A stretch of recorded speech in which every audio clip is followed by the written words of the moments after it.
بسم الله الرحمن الرحيم. مرحبا بجميع الزميلات والزملاء في هذا اللقاء الإعلامي المنظم من طرف الاتحاد الإفريقي لكرة القدم واللجنة المحلية المنظمة للنسخة 35 لكأس إفريقيا للأمم لتسليط الضوء حول تحضيرات المملكة لاستضافة هذا المحفل الكروي.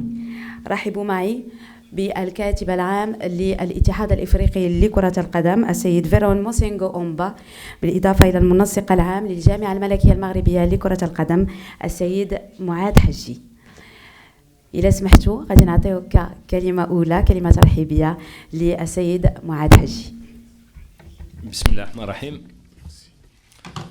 Monsieur le secrétaire général de la Confédération africaine de football, mesdames et messieurs les organes de presse, permettez-moi tout d'abord de parler en français et de souhaiter à l'ensemble des présents la bienvenue dans ce point de presse important à quelques jours du démarrage de la Coupe d'Afrique des Nations Total Energy Maroc 2025, un événement planétaire, je dirais même continental, mais même planétaire, vu les conditions dans lesquelles se dérouleront cette compétition, Inch'Allah, qui commencera le dimanche. Sans trop tarder, avec mon ami, monsieur le secrétaire général de la CAF, à qui je donnerai la parole pour pouvoir vous faire un bref aperçu sur toutes les préparatifs par rapport à la CAN. Merci. Merci mon frère Mouad. Merci les membres de LOC, le comité local d'organisation ici présents. Merci, mesdames et messieurs, d'être présents à cette séance. Je voulais juste, comme l'a dit Mouad, vous tenir au courant de ce qui se passe à quelques jours de cette magnifique compétition. Maintenant, je commence à croire, il y a un journaliste qui m'avait dit il y a 5 mois que ça sera la CAN des records. Je croyais, bien sûr, parce que c'était à mon intérêt, à notre intérêt. Et puis les indicateurs sont là, ils ne mentent pas. On est en train de tendre vers une CAN, meilleure CAN jamais organisée sur tous les points. Je pèse bien mes mots, sur tous les points. L'engouement pour ce... Avant d'aller plus loin, je voudrais... ça fait bientôt 2 mois que j'habite à Rabat. Je voudrais remercier le peuple marocain parce que j'ai voyagé dans différents sites. Je voudrais les remercier pour leur légendaire accueil. Vous savez, quand on quitte les cocons familiales, on va ailleurs et puis on ne voit pas de changement. C'est que vous êtes très bien accueillis. Je voudrais remercier sincèrement au nom de mon équipe, la CAF, qui est ici depuis des ans et un moment. Vraiment, merci beaucoup au peuple marocain. Je voudrais aussi remercier Sa Majesté Mohamed VI, que Dieu l'assiste, pour avoir mis à disposition, pas seulement du peuple marocain, mais c'est pour toute l'Afrique, des infrastructures des classes mondiales. Merci beaucoup. Et puis je voudrais aussi remercier mon frère Leria Fawzi, président de la Fédération royale marocaine de football, premier vice-président de la CAF et membre du conseil de la FIFA. Où en sommes-nous avec les préparatifs de la CAN? Il y a,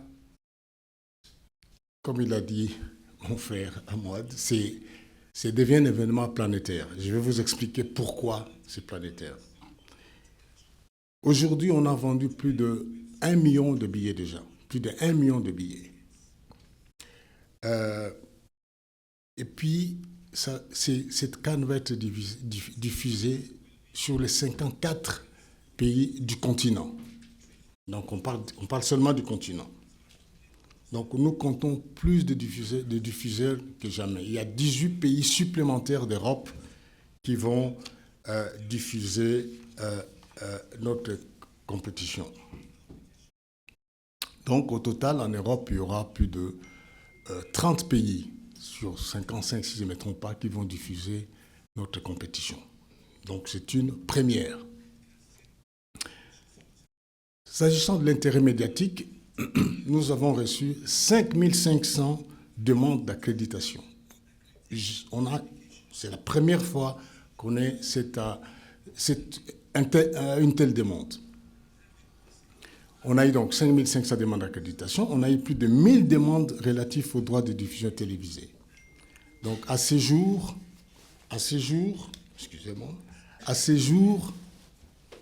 on a plus de 3800 médias et chaînes de télévision qui ont déjà été accrédités pour la CAN. Donc, 3800 accrédités déjà. S'agissant du travail de la presse, donc, vous allez voir l'effort que la fédération et les autorités ont mis en place pour accueillir la presse. J'étais au tirage au sort de la FIFA à Washington il y a, je crois, 2 semaines ou une semaine, si je ne me trompe pas. Il y a un journaliste américain qui m'a dit, il paraît que dans des stades au Maroc, des journalistes sont dans des VIP+. Moi, je dis, bon. Donc, on voit déjà, le monsieur n'a jamais mis les pieds ici. Mais il sait que les journalistes vont être bien accueillis.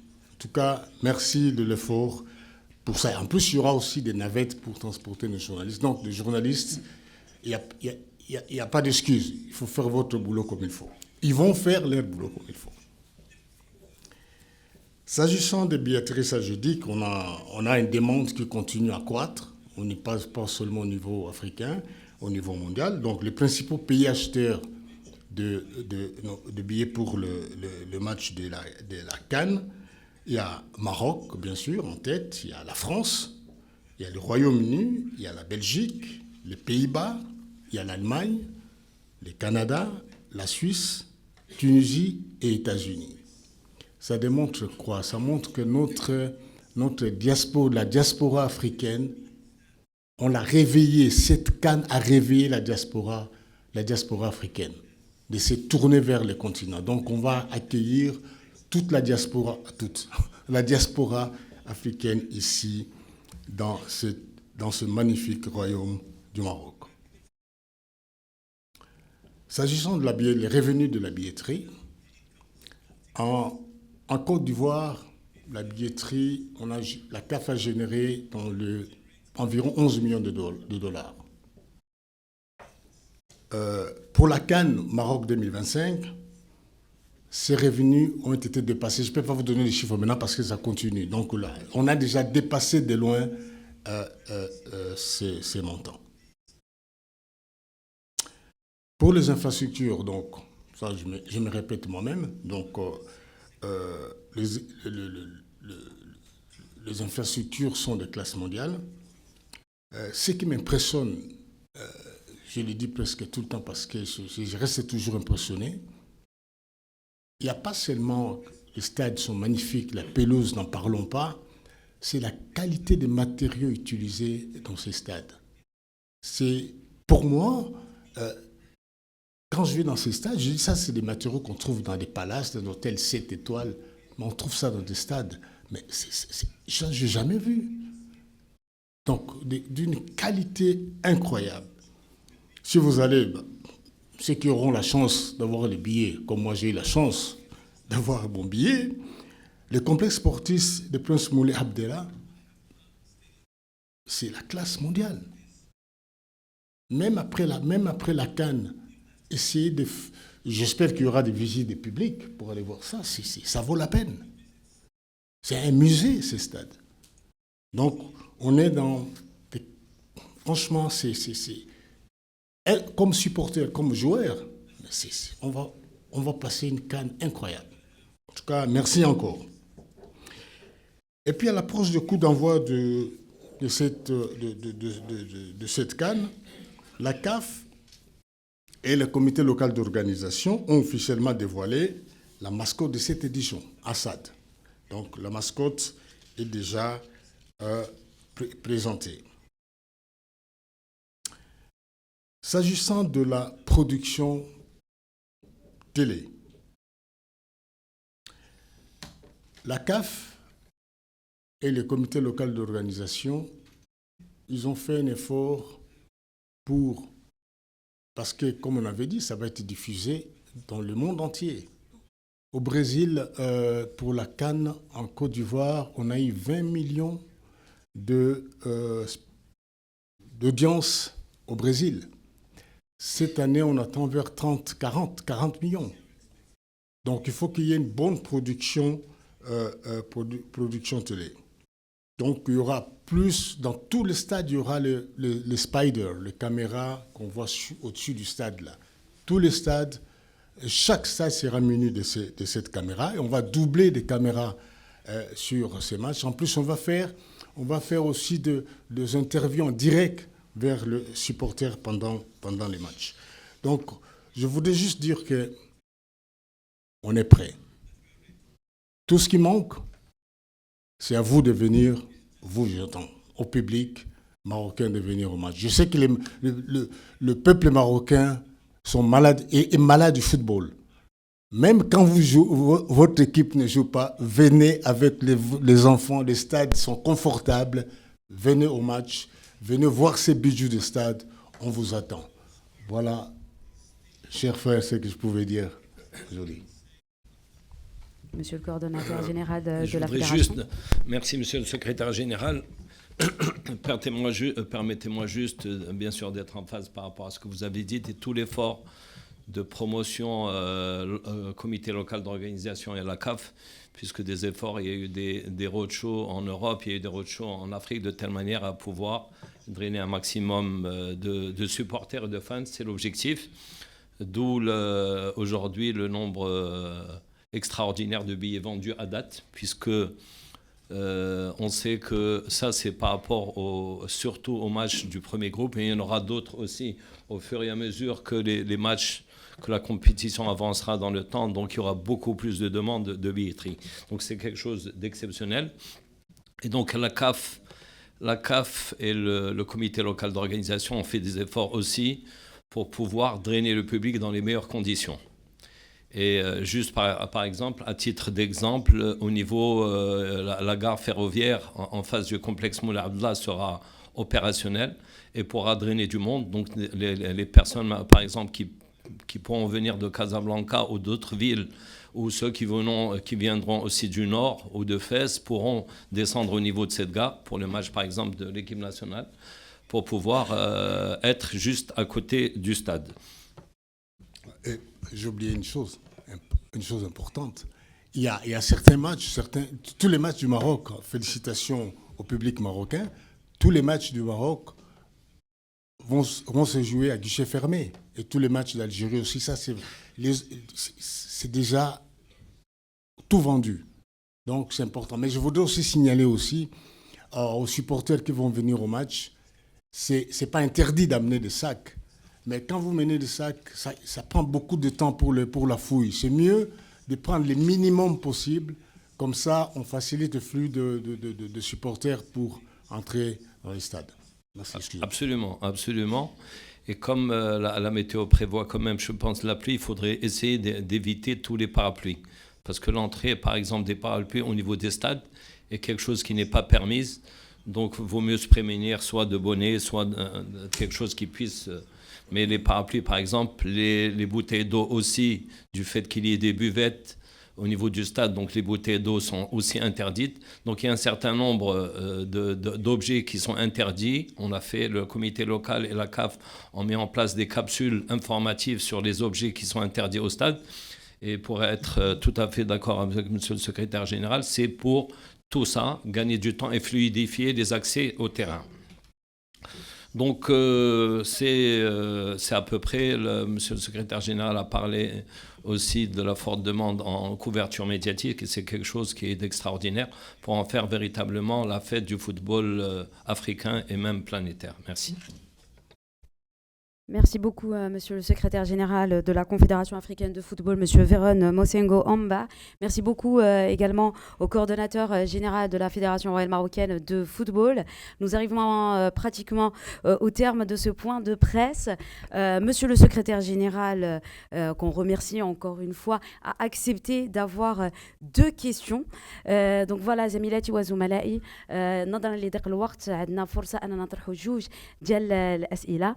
غادي نشوفوا معكم ربما شكون اللي غادي يبغي يطرح السؤال الاول. غادي نطلب منكم فقط انكم تقدموا نفسكم وكذلك المنبر اللي كتمثلوه. تفضل. الميكرو سي فو بلي. ميرسي.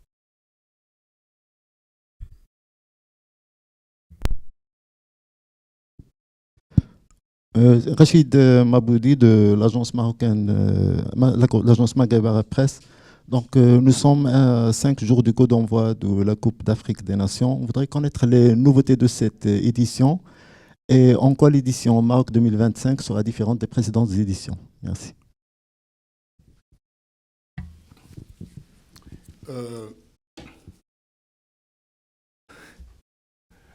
Là, vous me posez une colle, là.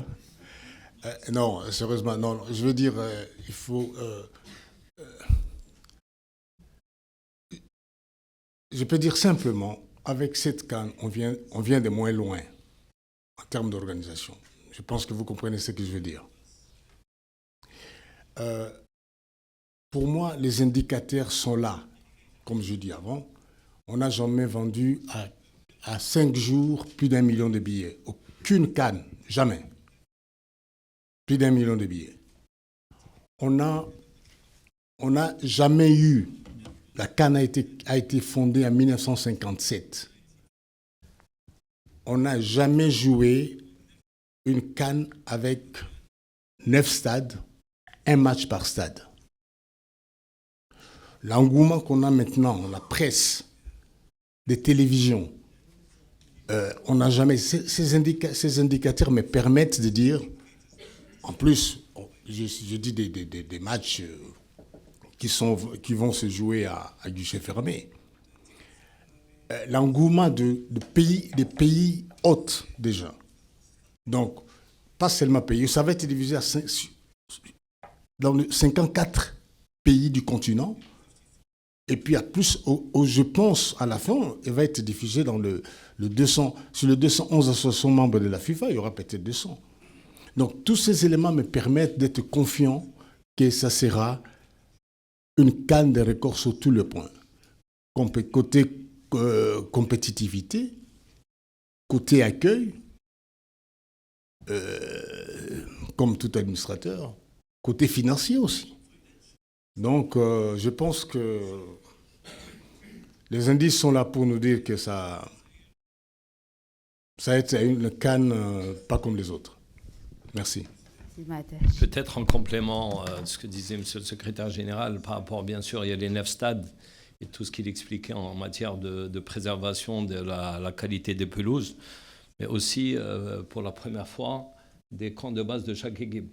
C'est-à-dire que chaque équipe aura son propre hôtel, c'est-à-dire son propre domicile, mais ce qui est encore plus important, couplé à un terrain d'entraînement. Donc il n'y a plus la problématique pour les coachs de pouvoir choisir des créneaux horaires. Le coach ou l'encadrement technique pourra choisir le créneau qu'il voudra, puisqu'il aura un terrain qui sera dédié. Donc chaque équipe a un terrain dédié, un hôtel dédié, et donc pourra en bénéficier comme ils voudront au niveau technique. C'est comme la Coupe du Monde, la FIFA. سؤال أخير ربما. Bon. Je pense que nous arrivons au terme de ce point de presse. Merci beaucoup encore une fois au secrétaire général de la Confédération africaine de football, monsieur Véron Mosenga Omba. Et puis merci également au coordinateur général de la Fédération royale marocaine de football, monsieur Mouad Hachi. Merci chers collègues d'avoir été présents à ce point de presse.